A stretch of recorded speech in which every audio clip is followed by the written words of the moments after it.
No final de semana veio a notícia. Os Estados Unidos entraram na guerra entre Israel e Irã. Bombardearam 3 instalações nucleares iranianas. Como resposta, o Irã lançou mísseis contra uma base estadunidense no Catar. Foi só depois disso que os Estados Unidos decidiram costurar um cessar-fogo conjuntamente com o Catar. Não tinha documento, nem assinatura, mas o Trump divulgou a trégua como uma vitória dele. Só que horas depois, o cessar-fogo foi violado pelos 2 lados, com novos bombardeios. A trégua virou uma guerra de versões, e o próprio Trump declarou que não estava feliz, especialmente com Israel. Dentro desse vai e vem, veio o posicionamento do Irã. Na terça-feira, dia 24 de junho, o país anunciou finalmente o fim do conflito com Israel depois de 12 dias. O Irã classificou o desfecho como uma grande vitória e que o país teria entrado na guerra por meio de uma imposição, que seria resultado de um aventurismo de Israel. Quarta-feira, 25 de junho de 2025.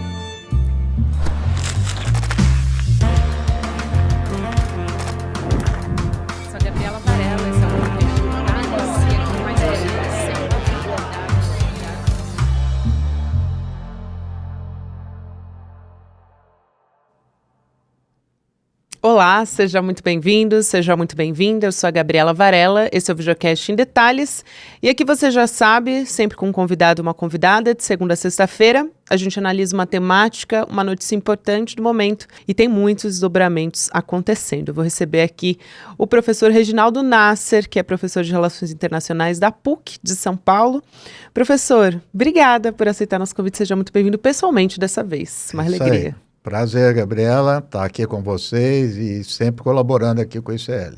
Bom demais, né? Pessoalmente é diferente, né? É outra coisa. Bom, eu acho que a gente tem que começar falando sobre esse cessar-fogo que parece que surgiu do nada da cabeça de Donald Trump, né? O que motiva, né? Primeiro eu quero te perguntar o que movimenta o Donald Trump e também se esse cessar-fogo dá para a gente confiar que ele de fato vai acontecer, se era isso que o Donald Trump estava procurando, porque desde a campanha ele dizia, eu vou acabar com as guerras, né? Eu vou conseguir um cessar-fogo. E até agora ele não tinha conseguido nada. Então, se não foi tudo arquitetado para que no final das contas ele pudesse, de alguma maneira, sair como se ele tivesse conseguido tudo isso, né? Olha, a gente pode dizer que a loucura tem método, e principalmente a dele. Ou seja, muitas declarações ambíguas, contraditórias, às vezes sem sentido, mas ele faz isso, acho que com 2 propósitos. Um primeiro é confundir o inimigo, confundir o adversário, ou até os aliados se confundem com ele. E nessa confusão, dependendo da circunstância, então ele age muito em função da circunstância. Eu acho que não tem muito planejamento. Dependendo das circunstâncias, por exemplo, ele avança. Ele vê um cochilo de alguém, ele vê uma hesitação de alguém, ele avança. Quer dizer, Israel bombardeou o Irã e ele viu, talvez estivesse mais enfraquecido do que ele pensava. Talvez seja essa hora de eu agir. entendo que ele deu... Israel só poderia atacar o Irã com um sinal verde dele. Então vamos lembrar, ele começou a fazer uma negociação com o Irã. Ele estava em negociação, que é o que ele estava dizendo já há um tempo. Vamos negociar com o Irã e tal. Então ele estava em processo de negociação e de repente Israel faz aquele ataque. Qual a minha hipótese, que é de outros? Porque o ataque de Israel foi algo assim, nem 007. Por quê? Israel entrou no sistema de inteligência do Irã. Ninguém até agora explicou direito isso. É um negócio assim bizarro, porque... carros, alguns relatos assim, de carros da Mossad em frente prédios estratégicos, militares, assim, fizeram ataque cibernético, lançaram mísseis para liquidar a elite militar. Então, um negócio assim. Então, provavelmente, Israel deve ter falado, entramos dentro do sistema do Irã, tá fácil, quer dizer, podemos atacar tranquilamente. Eles, ataque. E foi o que Israel fez, que foi um ataque massivo. Ao longo dos dias da semana, Israel passou a ser atacado duramente.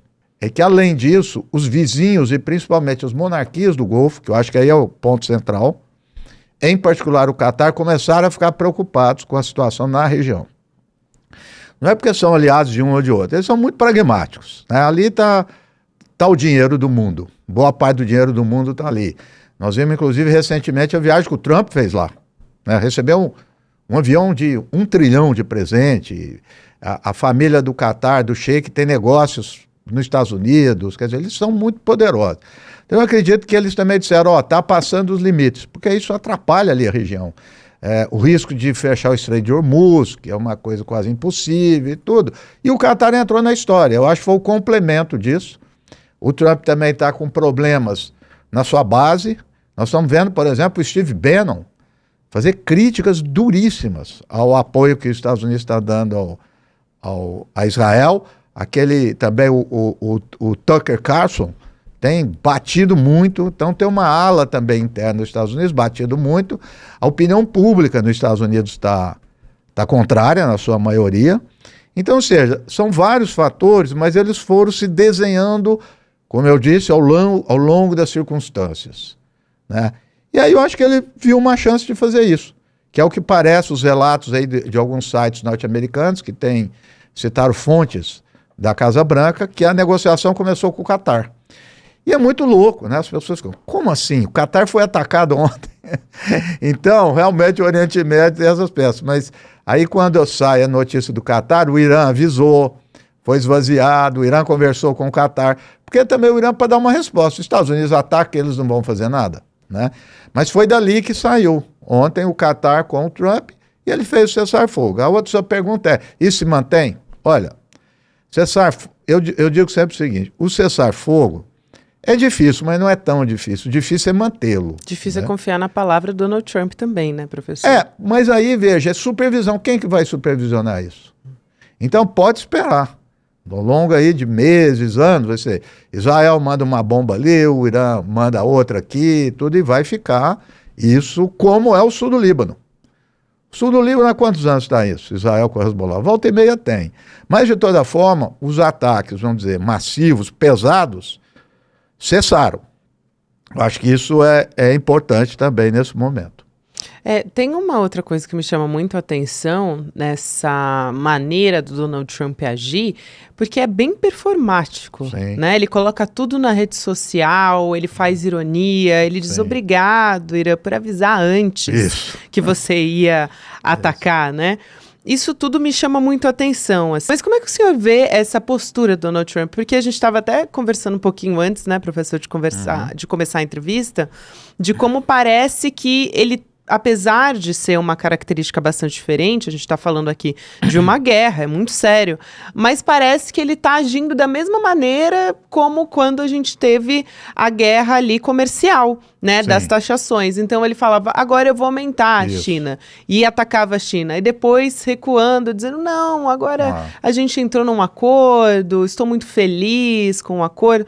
Então ele vai jogando com isso também, né, e também jogando com essa coisa das redes sociais. Não tenha dúvida. E das redes, quando você falou que ele falou isso do Irã, óbvio, ele quer desmoralizar o Irã perante aos seus. E hoje também está tendo muito destaque. É algo inédito na história dos Estados Unidos. O que ele disse em público de Israel.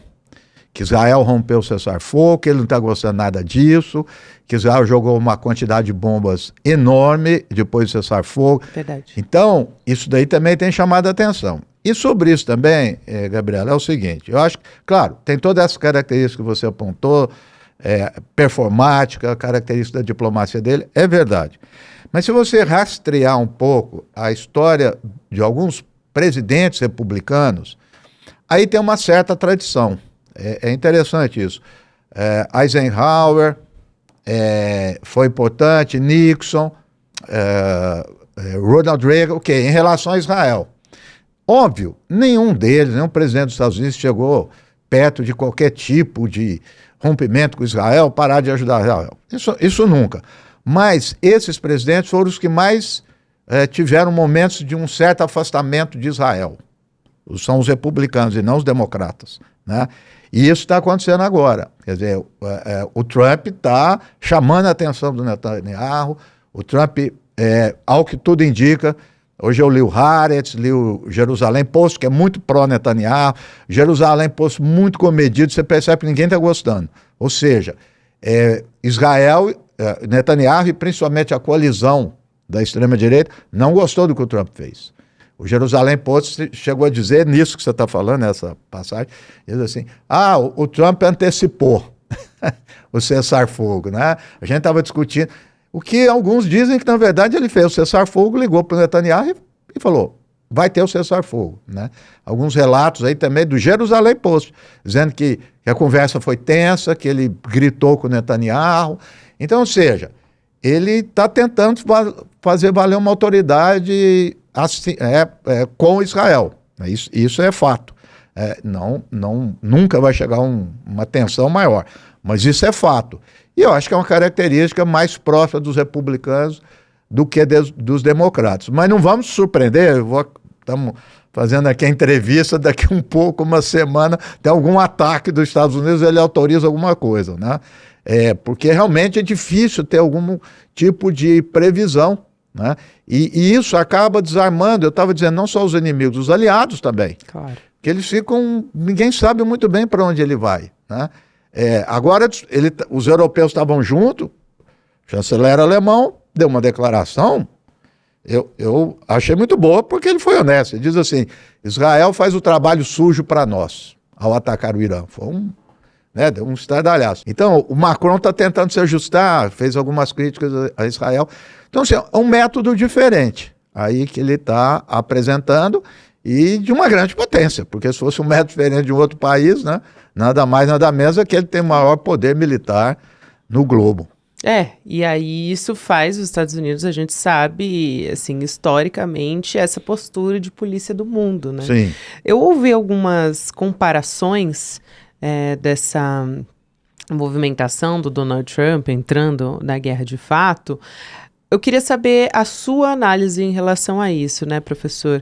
De como os Estados Unidos se coloca historicamente em guerras, em conflitos. Até o que aconteceu, o que os Estados Unidos fizeram com o Iraque, ali no início dos anos 2000, essa situação atual, ela é parecida de alguma maneira? Se assemelha de alguma forma? Olha, você sabe que o ano passado eu tenho uma tendência pessimista.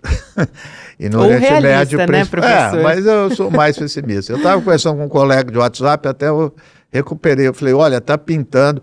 Quando Israel começou a atacar o Líbano, atacou o Hezbollah, mesma coisa, o serviço de inteligência entrou dentro do sistema do Hezbollah. Atacou a embaixada do Irã em Damasco, e depois atacou o Irã. Eu falei assim, está pintando um Iraque, guardadas as devidas proporções, né? Tem semelhança e diferença, né? Os Estados Unidos têm sempre essa ideia de ir para o Oriente Médio, olhar aquele que está, dizem, mais forte e que possivelmente é um inimigo, isolá-lo e atacá-lo. É o que você falou do Iraque. 91, Guerra do Golfo, não derrubou o Saddam, aí alguns criticam inclusive o Bush pai, que era o presidente, por ele não ter feito isso, derrotou o Iraque, fez o Iraque sair do Kuwait, aí veio 2003 acabou com o Iraque. O Iraque é um país acabado, os Estados Unidos usa o espaço aéreo, faz o que quer. Bom, nessa circunstância, qual que se configurou como único oponente? O Irã. É claro que isso já vinha desde 79, quando aconteceu a Revolução. O Irã já está no radar lá desde 79. Né? Então, a partir de 2003, os Estados Unidos ocupou o Afeganistão, que é um dos maiores vizinhos do Irã, ocupou o Iraque, outro maior vizinho, ou seja, cercando o Irã cercado. E aí, só que desse processo o Irã cresceu. Cresceu politicamente, militarmente, economicamente. Como? Driblou as sanções, se aproximou muito da Rússia, da China, dos países ali da Ásia, do Paquistão, e foi se arrumando e adquiriu um poder militar, se articulou com o Hezbollah no Líbano, Assad na Síria, os Houthis no Iêmen, enfim, foi montando toda uma rede de influência muito grande. Portanto, entrou no radar de novo, como era o Iraque do Saddam Hussein. Independente da discussão de regime político. Isso é um subterfúgio. Questão nuclear, regime político, isso é um subterfúgio. A questão é que não pode ter um poder que venha se rivalizar com Israel. Essa vamos dizer assim, essa é a doutrina norte-americana, né? E aí, para terminar essa questão, é a grande ironia da história, né? Porque o programa nuclear iraniano começou com o apoio dos Estados Unidos, antes da Revolução de 79. Que o Irã, o grande aliado dos Estados Unidos era. Mais até do que Israel. Né? O Israel foi assumindo essa posição à medida que o Irã foi saindo. Né? Então os Estados Unidos sempre jogam com algum poder que está ali na região para que seja hegemônico. Só que o caso de Israel agora, uma interpretação que eu faço, ele começou a passar dos limites. Passar dos limites para quem? Para os próprios aliados dos Estados Unidos, que são as monarquias do Golfo. Eu tenho fixado muito nisso nas monarquias do Golfo já faz um tempo. Estou de olho, né, nesse local ali do Oriente Médio, que é de muito poder. Então veja, eles não querem um Irã forte, a monarquia do Golfo, mas também não querem um Israel que faz o que quer. Então eu acredito que esses poderes regionais, e principalmente Arábia Saudita, Catar, Emirados Árabes, que têm uma influência muito forte nos Estados Unidos e particularmente com Trump, eles entraram na jogada, né, para amenizar, equilibrar e fazer esse cessar-fogo.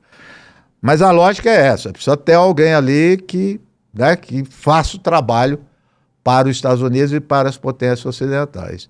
E o Irã foi essa a bola da vez. Né? Já foi o Iraque, agora é o Irã.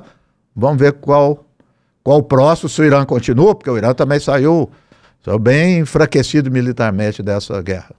Pois é, professor, eu ouvi até o professor também de Relações Internacionais, o Leonardo Trevisan, falando o Trump, ele conseguiu o feito internacional que ele estava precisando. E o Irã era essa bola da vez, né, como o senhor está dizendo. Agora, aproveitando esse enfraquecimento do Irã, né, como é que o senhor vê isso? Se agora o Irã fica mais isolado, né, dessa maneira, o que pode vir como consequência? E até me pergunto se isso também não pode estimular, quer dizer, realmente aí uma bomba nuclear futuramente, claro, né? Certeza. Não, com certeza. Vou começar por essa última que você colocou. Isso é quase consenso hoje. É a corrida para a arma nuclear, mais ainda por Irã. Por quê? Para sobrevivência. Quer dizer, demonstrou aquilo que eles já estavam colocando. Porque se você olhar os momentos que o Irã começa a acelerar o seu programa, é quando ele se sente ameaçado, como qualquer país. Então, quando eu citei 2001 e 2003, Afeganistão e Iraque, 2004, 2005 ele começa a retomar esse programa, né? E agora vai acelerar. E outros países. Essa que é a grande questão.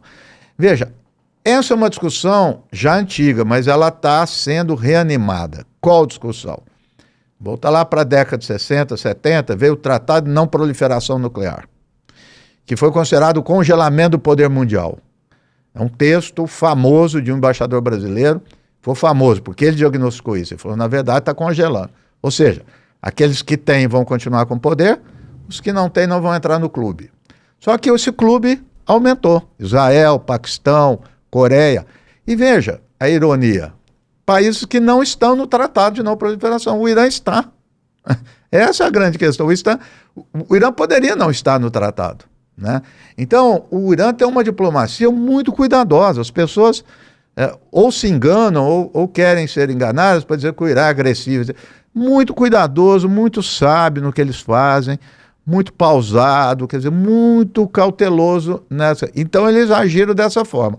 Agora, inclusive os setores, vamos dizer, mais duros do Irã vão sair fortalecidos com isso. Né?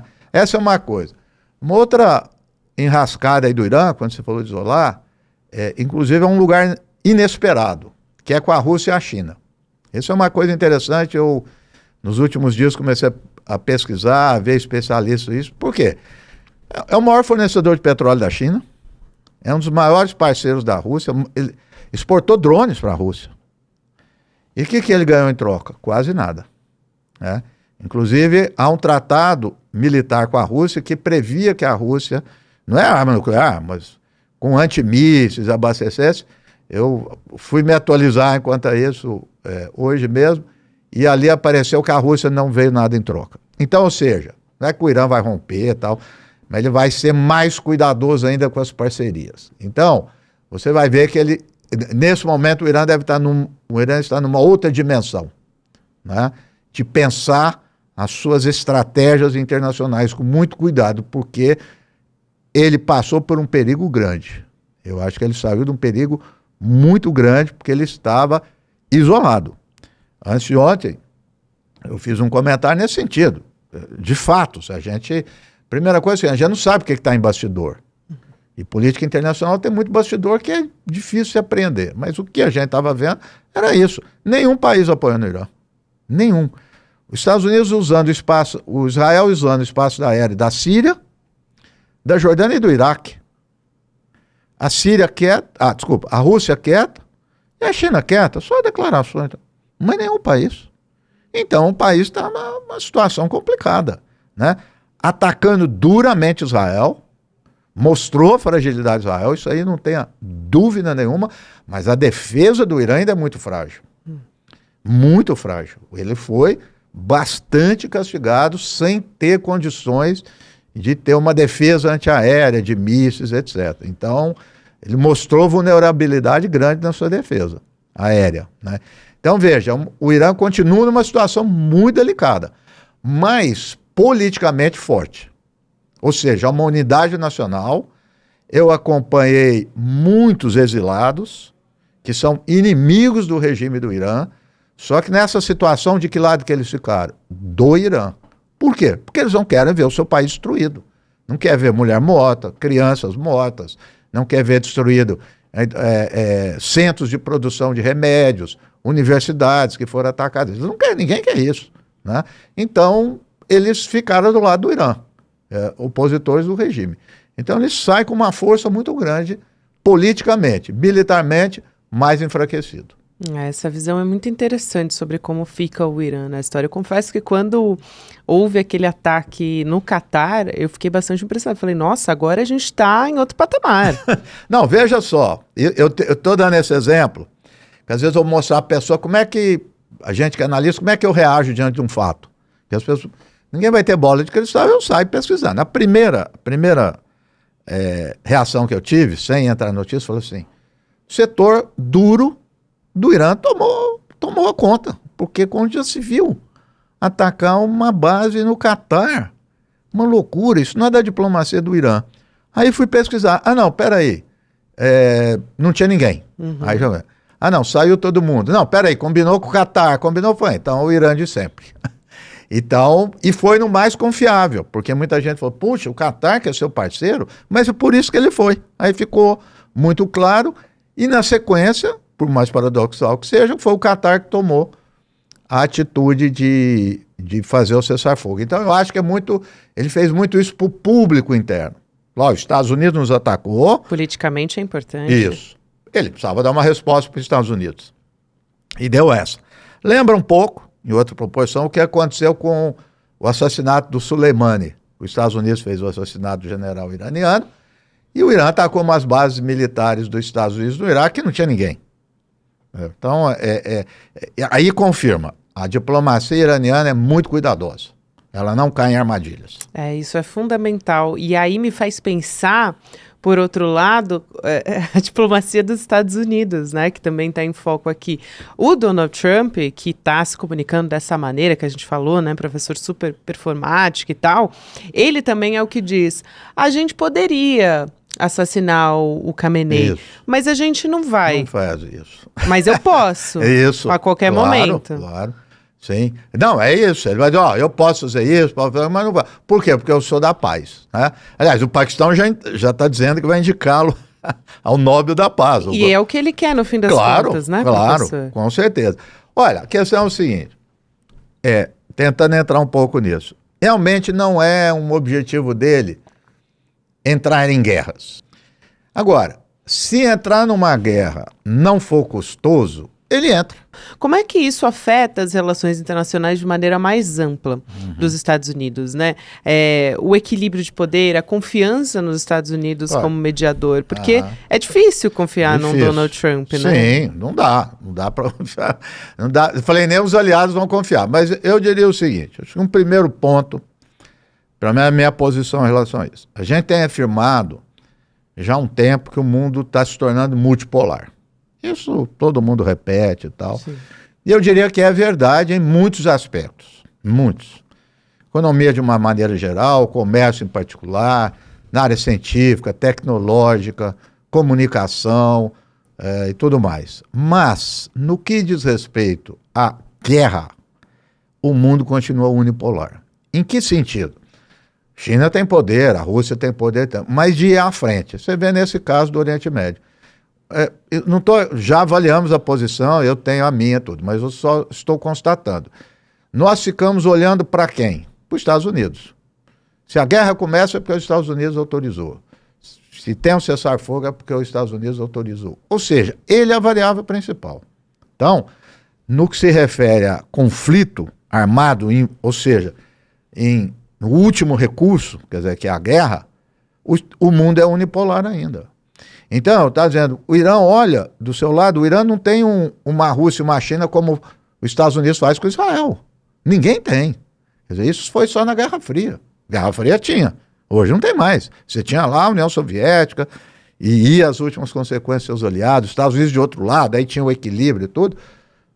E pelo menos lá no Oriente Médio, de forma muito clara, não tem. Eles vão mesmo, não tem dúvida. Veja a China, que apoia a Rússia lá na Ucrânia, mas faz com todo cuidado. Olha as declarações e o que fazem os países europeus. Não tem cuidado nenhum. É a OTAN, vamos mandar arma, vamos fazer isso. Então esse é um ponto. O outro ponto disso também, que a gente estava comentando, é essa ideia que o Trump almeja de um certo paternalismo. Né? Hoje de manhã, antes dessa declaração que ele reprimiu Israel, ele falou de um jeito de Israel que parecia um pai, né? Paternalismo autoritário, óbvio, dizendo, olha, não faça isso, já tô te dizendo para não fazer, e todo mundo começou a comentar, né? O pai dando bronca no filho mal educado. Então essa ideia, sabe, quando você falou, não faça isso, se você fizer, eu posso matar o Khamenei, mas não faço, porque eu sou uma boa pessoa. Então isso aí vai continuar, e ele vai, vamos dizer, ele vai recriar em cima disso, né? Mas é um perfil diferente do Biden. Então, o Biden era low profile, tal, mas isso não quer dizer também que não armou Israel. Pelo contrário, às vezes as pessoas esquecem isso, é o genocídio. Mas, e é esse ponto que eu queria chegar. O Trump, se ele não atuar em Gaza, ele pode fazer o que ele quiser. Ele vai sair com essa marca. Porque nós estamos vendo um genocídio cotidiano. Inclusive, enquanto a gente estava olhando para o Irã, aumentou o número de mortos na Palestina. E hoje, saiu essa semana um estudo de Harvard, fazendo um outro cálculo. É uma estimativa de 350 a 400 mil mortos. É um estudo muito minucioso de Harvard. Ou seja, nós estamos vivendo um genocídio e ninguém fala em paz. Ninguém fala, não é paz, cessar fogo. Então, essa marca, todos esses países, e principalmente os Estados Unidos, vai ficar. Tomara, começaram as especulações agora, que ele iria para a questão de Gaza e junto com o Catar, porque o Catar tem um bom relacionamento com Israel, membros do Hamas moram no Catar, então o Catar é um mediador que iria ocultar. Mas até agora não tem absolutamente nada, uma situação assim, trágica, horrorosa, é uma coisa assim, asqueroso o que está acontecendo em Gaza. Tem também esse limite, por mais performático que ele seja. Eu acho fundamental no senhor colocar isso, professor. Foi um prazer te receber aqui, a conversa passou muito rápido. Obrigada, seja sempre bem-vindo. Muito obrigado. Quero lembrar você que nesse final de semana, mais especificamente no domingo, às 8 horas da noite, a gente vai ter a aula com o Eduardo Moreira, Investir é para Todos. Então, para você que sempre teve vontade de aprender a investir, não sabe como, não tem a menor experiência, essa aula é para você. Para mim também, inclusive, porque você vai aprender tudo sobre como funciona o mercado financeiro. O Eduardo Moreira tem experiência de mais de 20 anos nesse setor, então vale a pena a gente acompanhar, e essa aula é de graça, né, gente? Então vale muito a pena. Vai ser dia 29, eu falei que é domingo, né? Mas para quem tá me ouvindo anotar na agenda, dia 29 de junho, vai ser online, vai ser ao vivo, vai em Detalhes ICL, coloca o seu e-mail lá para não se arrepender depois, porque uma aula dessa e de graça é muito raro de acontecer. Então anota aí na sua agenda, fica o convite. Agora, na sequência, a gente vai ter o Mercado Investimentos, na sequência, o Rolê ICL, e você pode ouvir Em Detalhes todos os dias, segunda a sexta-feira, nas plataformas de áudio também. Até amanhã. Você já viu, né? Falar de investimentos parece que é sempre algo muito complicado, mas é de propósito, porque se você entender, você começa a questionar essas aplicações. E principalmente, comece a escolher você mesmo o que é melhor para o seu dinheiro. É por isso que Eduardo Moreira, que veio do mercado financeiro, conhece tudo dessa área, vai dar uma aula online, gratuita, para ensinar para você. Investir é para todos. Vai ser no domingo, dia 29 de junho, a partir das 8 da noite. Ele vai ensinar como é que esse mercado funciona. Esse é o tipo de conhecimento que te liberta de riscos. E é de graça, o que é melhor, no tanto que você pode aprender. Aula online, gratuita, e você não pode perder. Olá, olá, olê, olê, olê, olá. Eu sou o Lindener Pareto, historiador, e tenho um convite especial para vocês para acompanharem o Provocação Histórica aqui nos canais do Instituto Conhecimento Liberta. Toda quarta-feira, às 7 da noite, logo após o ICL Notícias segunda edição, convidados e convidadas que ajudam a gente a pensar o passado, a criticar o presente e a projetar alternativas de futuro para um Brasil diferente, para um mundo diferente. E se no cotidiano dificílimo do trabalho você perdeu o episódio inédito, não se preocupe, você pode assistir também toda quinta-feira a reprise, logo após o Rolê ICL, ao 12h30. Venha para o Provocação Histórica.